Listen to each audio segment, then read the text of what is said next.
Hello everyone, and welcome back to my channel. How are you all doing?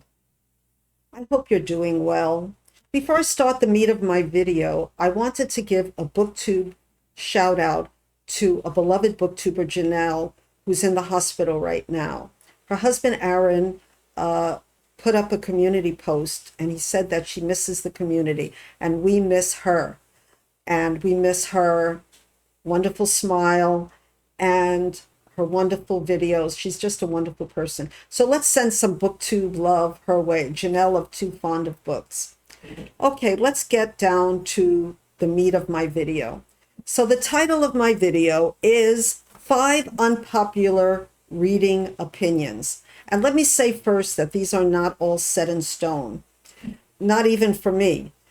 And there might not be your unpopular booktube habits. So they're just my opinion, of course, and this is my channel. So let's get into it without any further ado. Okay, the first unpopular booktube opinion is I don't enjoy audiobooks. And I had a hard time figuring out what was it about audiobooks that, for the most part, turn me off. Now, let me just give you the caveats first. I absolutely love Agatha Christie's, Hugh Laurie's interpretation of all the characters of Agatha Christie's books. So in that case, I really enjoyed, especially when I'm really tired. He's just wonderful. But in general, and another caveat is and that's going to come down later on, if I have a hard time getting through a book, if it's difficult, I like to do a audio text combination. And this helps me really understand the text. So when I decided that I don't like audiobooks in general, I wanted to know why. So I started doing some research. And these are my reasons. Ever since I was a child, I like to create the voices of each character in my head. And I don't really enjoy others doing it for me.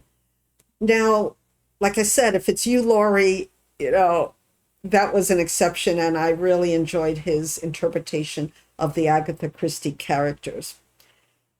Another reason was, it's kind of strange not to be able to hear my inner voice reading out the words to me when like when I read a physical book.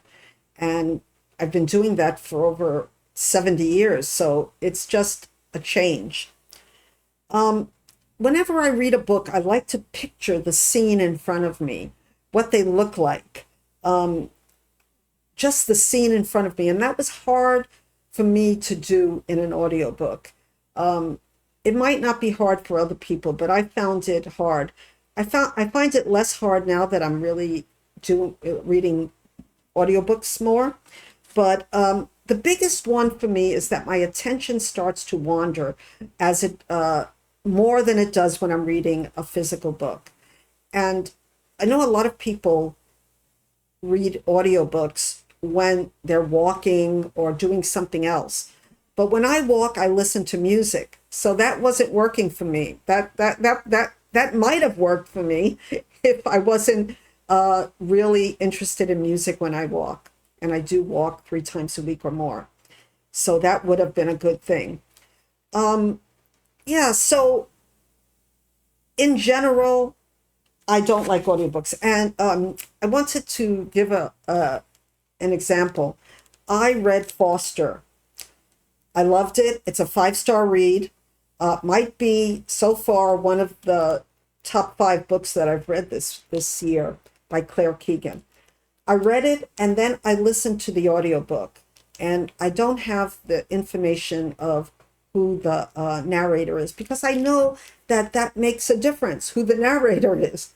I thought she did a good job with the child, but there were a lot of male voices and they sounded alike. So yeah, one good thing was I did catch a few things on the second go round after reading it like twice. It's a small novella.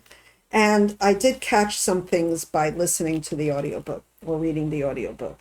But yeah, this, I wasn't really, maybe I got a different narrator, or maybe there's more than one narrator.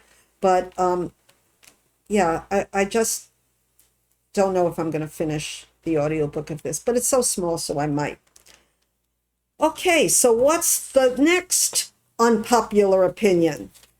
Okay, this is a big one and unpopular pretty much. Okay, I'm scared of big books and I ain't gonna lie. And this hasn't been always the case. I don't know if you consider Gone with the Wind a big book, but when I was 11, I went through that. I had no problem. I didn't read it for deeper meaning. I read it mostly for the romance and the female characters and, you know, all the the things that aren't important really in the book, or I don't know if they're not important, but they were important to my 11-year-old mind. And I'm reading George Elliot, Middlemarch, and I am enjoying it. I'm doing it as a what we were talking about, an audiobook combo with the text. But it's so hard to pick up. I just want to pick up something else every time. And even though I'm enjoying it, I feel like it's almost like a homework assignment. And sometimes I feel that way about my buddy reads. Not always, but if I feel like I have to do it perfectly. Of course, I'm a perfectionist, and that's part of my personality. So I feel like it's a homework assignment. So I have to read ahead, make notes, and maybe that's not the way that a book like this should be read. And I have another book after this that I'm maybe hoping to read, and that's The Count of Monte Cristo by Alexandre Dumas. And I think the reason that I'm picking this up is definitely because of Booktube. Because if it wasn't for Booktube, I would think that this is not a book for me. It's about a man named Edmond Dante, falsely accused of prison. The young sailor Edmond Dante is arrested on his wedding day and imprisoned in the island fortress of the Chateau d'If. Having endured years of incarceration, he stages a daring and dramatic escape. Yeah, so it's an adventure novel, but I heard really good things about it. And if I'm ever going to pick up a big book and not be scared, I think this is my second choice of a book, because there's a lot of action going on and I won't get bored. And I'm not bored with Middlemarch. And I didn't get that wonderful Juliet Stevenson narrator, but I got a good narrator. So yeah, that's a good idea. Maybe I will look for the audiobook of Juliet Stevenson, and maybe I'll get through this faster. Also, maybe I'll do an audio, the audio company that's all over Amazon whenever you want to buy a book, and do their 7-day or 30-day trial membership. Has anyone tried that? And let me know if it's worth it. But I think I'll get a good narrator anyway. So that's my second unpopular opinion about big books. Big books, I mean, there are even readathons around big books on BookTube. So I don't need to, but I want to get rid of that fear. I read my first big book, beside when I was a child, and I had to read big books for college, was Portrait of a Lady by Henry James. And it was a struggle to get through it. It was a struggle. I enjoyed it. At the end, I was really proud of myself that I finished it, and it was good. But still, it felt like I said, a homework assignment. And I don't know if it was worth the trouble of getting through it, even though I liked it. But it felt more like a chore. So what is my third unpopular reading opinion? Now, this is one that I think is pretty unique. I don't pick up books during the daytime whenever I have a chance. Now, I always hear booktubers say, whenever I get the chance, I'll pick up a book. Because a lot of people have jobs. I'm retired, but a lot of people have jobs and they just want to pick up a book whenever they get the chance. So when I saw Priscilla of Evening Reader, I said, you stole what I should have said. I'm an evening reader. But actually, I thought, you're not an evening reader. You're a midnight reader. That should have been my title coming into BookTube. But I picked Baby Boomer Booktuber. And now I'm just me. But anyway, I can't seem to concentrate during the day. And let me tell you why I think this is. My mother was a voracious reader. And whenever we would go to hospital, because she also had a mental illness, she was always the one with the book. And she was always the one reading during the day. So whenever I read, whenever I see the sun shining, and it's a lot shining in Hawaii, I just feel I should be doing something else. I should be doing something active, whether it's taking a walk, whether it's maybe working on my own book, or just doing something, cooking, just doing something else.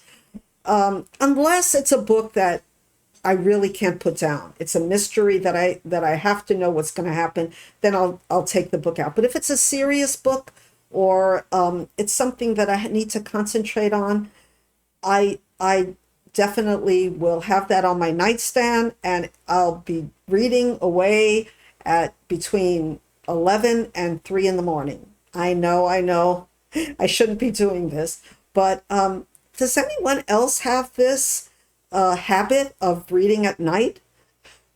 Maybe you work all day and you're tired, and well, that might work the other way too. You might be too tired to really concentrate.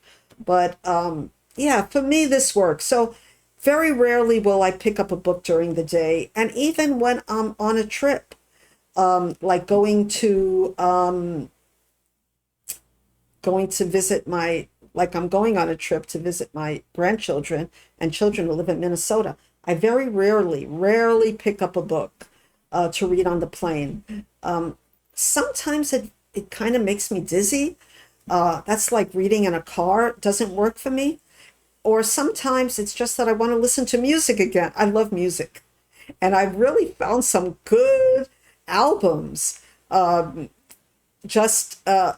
Morrison, for example, had a second album. And if you know what it is, let me know.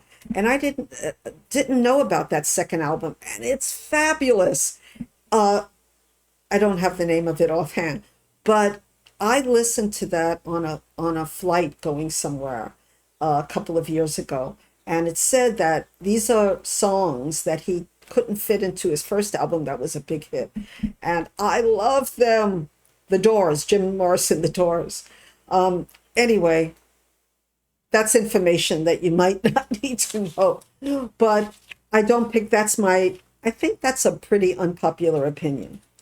Number 4 is pretty unpopular, I think, on BookTube as well. I don't judge a book by its cover.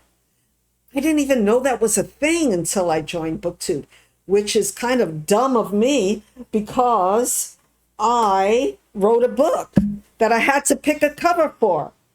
And I should have known that people would be drawn to covers, but I didn't. So when I picked up my cover, and I chose my cover and I paid for my cover for my first out-of-print book, From Agoraphobia to Zen, I only chose the cover because I wanted it to represent what my theme of my book was about. And I thought I did a great job, but I didn't think people would actually pick a cover, especially because my publisher, my UK publisher, said that the outer, it would only be black. So whatever I picked had to go with black.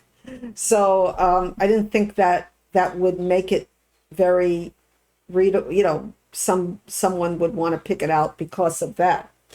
But anyway, I should have, because it's a thing. It's an actual thing that people will go looking into bookstores and pick a book by the way it looks, even if the subject is not totally what they want to read about, but they're attracted by the cover.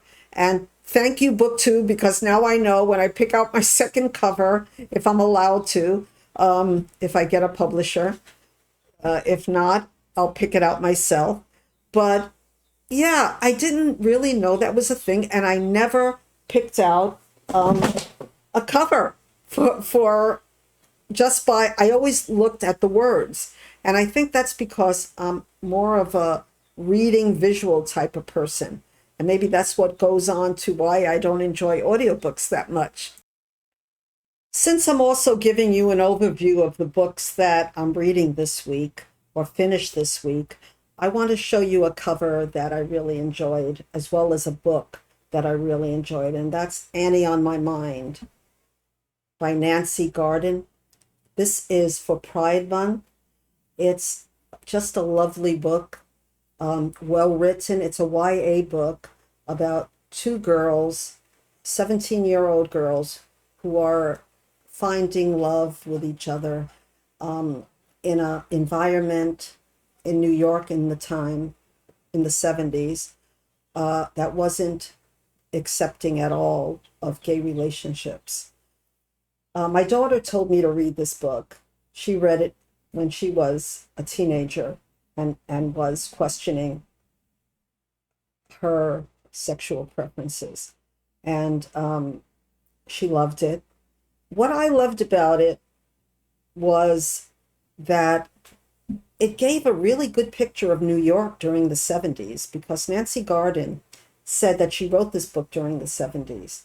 And also that this is I don't know if it's a commemorative edition or it's just an updated edition, but it has a question and answer session with Nancy Garden at the end, which was very interesting to me as well, because even though it's a work of fiction, she took a lot of, after looking at her answers, I can see that she took some of this from her own life, even though it's a work of fiction.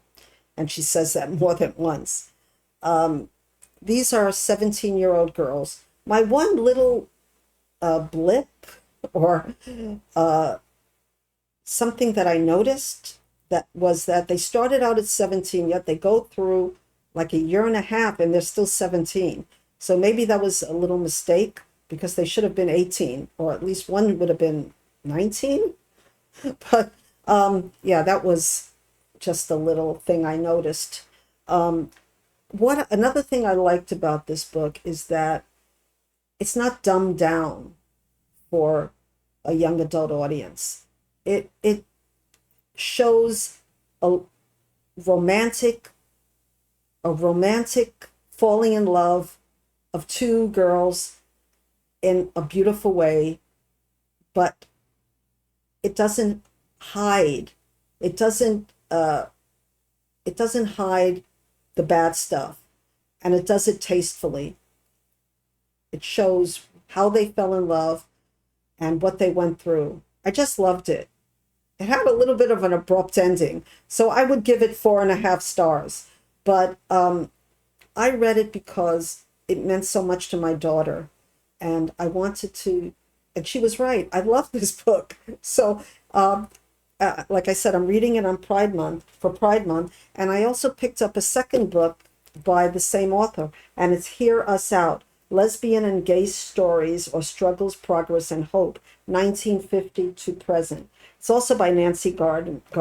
I don't know if you like this cover, if it's more words, but I wouldn't have noticed it. You know, if I hadn't joined BookTube, I wouldn't have noticed the difference in the covers. But now I do, so I can't unknow it anymore. Okay, so number 5. What's number 5? Number 5 is a little bit of true for me, but not really true in the theory of it. Well, what is it? Number 5 is I don't like book sales anymore. What? No, I do like book sales, but I can't anymore, or I can't do it like I used to do it. In fact, I made a comment on someone else's booktube channel. I do that a lot. And I said that, it's August and my library sale has a fabulous 3-day or 1 week. I picked up some wonderful books, stayed there for 4 hours, even up to maybe 2 years ago. But I don't think that I can handle a book sale like that anymore for more than maybe a half an hour. And that's not the kind of book sale it is. You really need to be there and go through so many different books. And it's tiring. I have mobility issues. And also you have to kind of look. Some of the books they're spread out in different ways. You have to look like this, like in a library. And then sometimes that makes me dizzy, or sometimes I also have hypoglycemia. I'm giving you a lot of reasons. And then I always have to bring something sweet with me, or just some food with me. So in case I do stay 2 hours or 3 hours, I've been known to spend 4 hours at that library book sale, but I was much younger. So I do love book sales. I just don't know if I can do them in the same way that I did them before. Okay, so that's my 5 unpopular reading style opinions. Tell me below, are any of them yours? Or do you really disagree with me and think I'm really being too harsh on my opinions? Well, they're my opinions, right? Anyway, I'm gonna say bye-bye for now. And until we meet again, I wish you all health, wealth, joy, and everything good in life. Yesterday, I went to the beach. I had a glitch. I put it on my community tag. I had a glitch. And my video didn't turn out at all. I hope this one is going to turn out. So I went to the beach. Gone fishing. Gone beach.